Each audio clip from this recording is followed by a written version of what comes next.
Today we're going to build our followers, modify the top of our box to have holes for our followers, and hopefully we'll get around to installing those followers. So the first thing we want to do today is make a new part. So we are going to start a new design and start a new sketch, and because these are going to be moving up and down, I'm going to put them on that XY plane.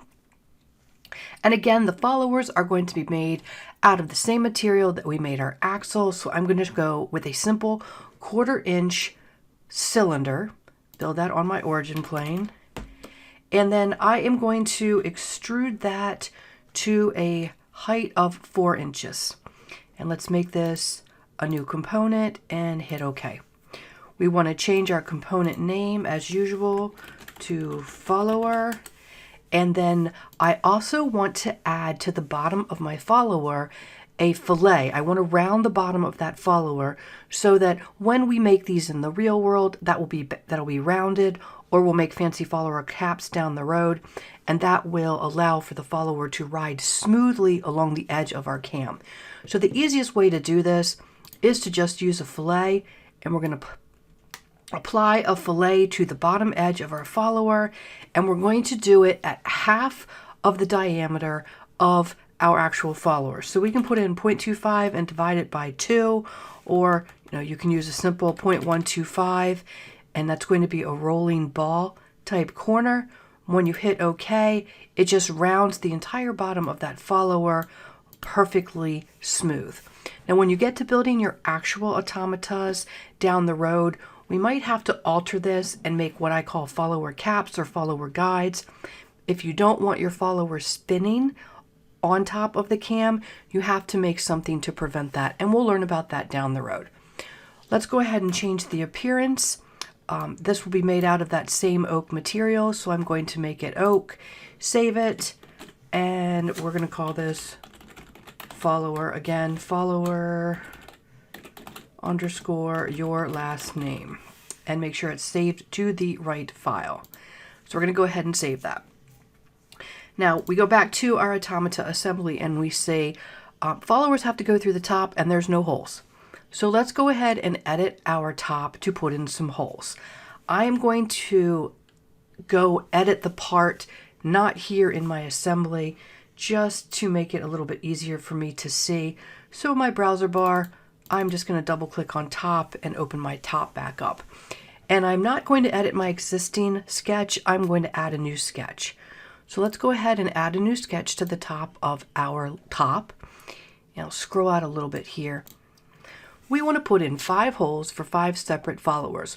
We made an eccentric, hexagon, pear, heart, and circular cam. So we are going to insert all 5 of those cams into our automata so that we can see the movement of those different types of cams.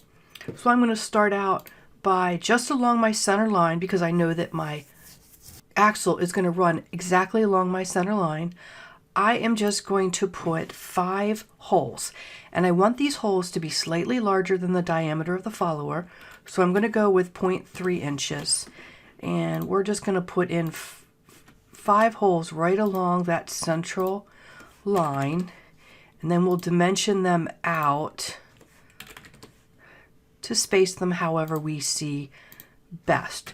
When you're building your custom automata, you will place these holes exactly how and where you want them.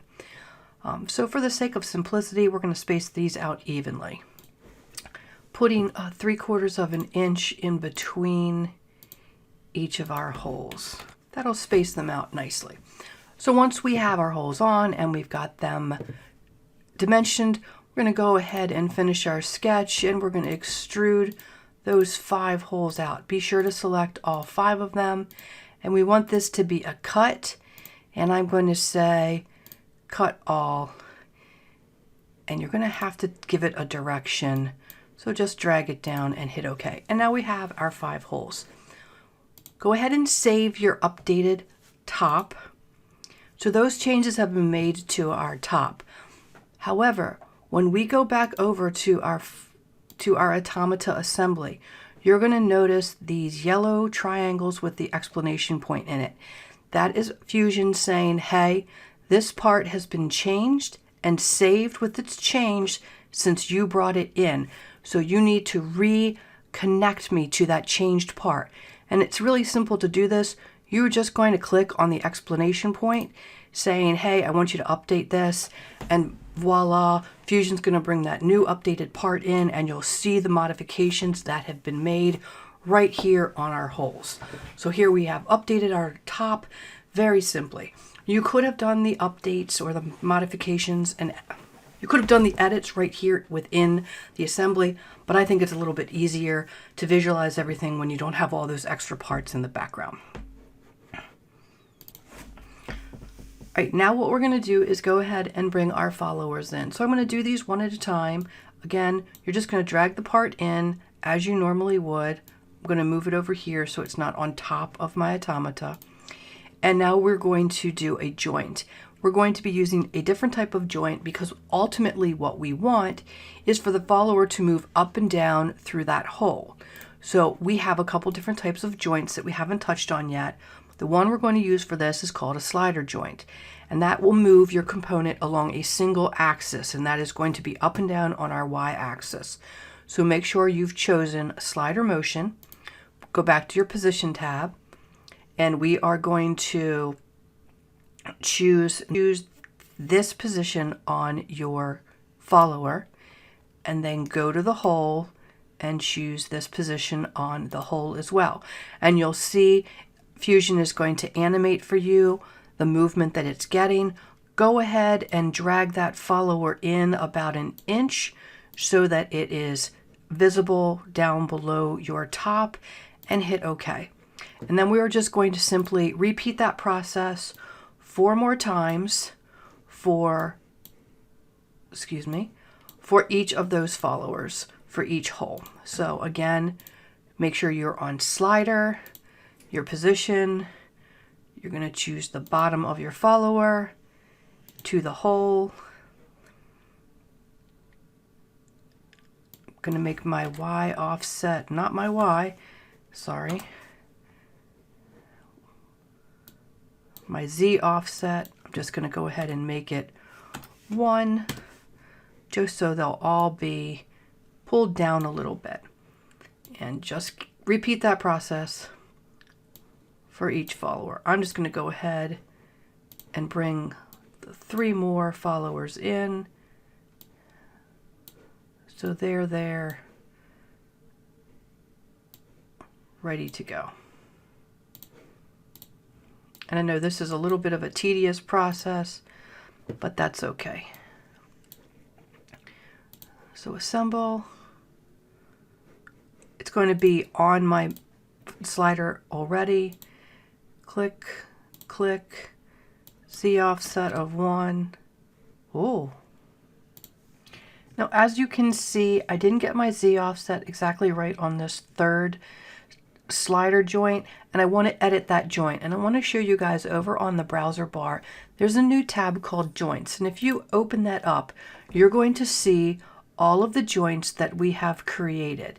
And if you hover over each joint, they will slightly highlight in the assembly. It's very, very subtle, but it'll slightly highlight. And they're listed in the chronological order in which they were created. So I know that this last joint is the one that I actually just made. So I'm going to go ahead and edit this joint so that I can get my offset set correctly and put it down to -1.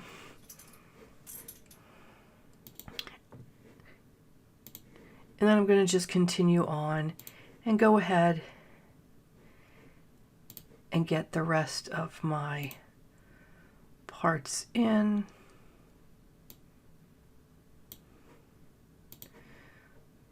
So we can move on to the, whoops, that's the wrong plane. We can move on to the next part.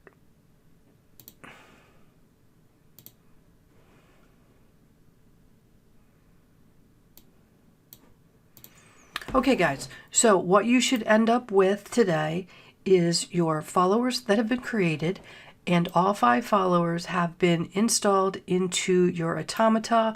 And again, over here under your joints tab, you can see slider 10, 11, 12, 13, and 14 have been created.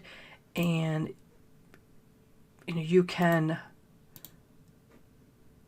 animate these if you want to see how they're actually moving. What we're going to do next is insert our cams and set up our followers to ride along our cams in the next video.